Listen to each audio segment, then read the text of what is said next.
ચલો બાળકો, અત્યારે આપણા દેશમાં શું ચાલી રહ્યું છે? પ્લાસ્ટિક મુક્ત ભારત. પ્લાસ્ટિક હટાવો, દેશ બચાવો. એટલે એનો અર્થ શું છે? આપણા દેશમાંથી પ્લાસ્ટિકનો ઉપયોગ નાબૂદ કરવાનો. પ્લાસ્ટિકનો ઉપયોગ કોઈ પણ જગ્યાએ કરવાનો નહીં. પ્લાસ્ટિક વાપરવાથી શું થાય છે? શરીરને નુકસાન થાય છે, કેન્સર થાય છે. બરાબર? પ્લાસ્ટિક 500 વર્ષ સુધી જમીન ઉપર રહે છે, માટે એનાથી જમીનને પણ નુકસાન થાય છે.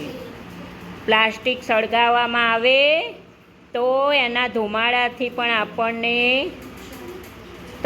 આપણા શરીરને તકલીફ પડે છે. પ્લાસ્ટિકમાં કચરો ને એવું નાખીએ તો એ ગાયો ખાય છે, તો ગાયોને પણ પેટમાં તકલીફ પડે છે.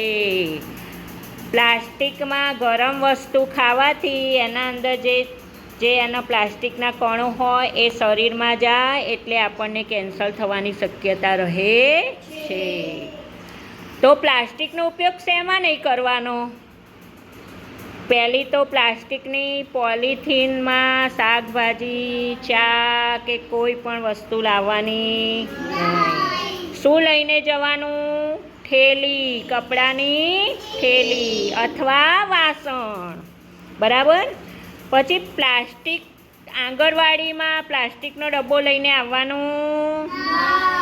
કયો ડબ્બો લાવવાનો? સ્ટીલનો.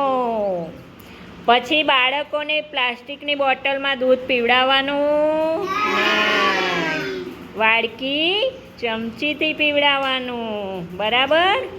ચલો હેડો, બોલો, સૂત્ર બોલો. પ્લાસ્ટિક હટાવો, દેશ બચાવો. પ્લાસ્ટિક હટાવો. શાબાશ.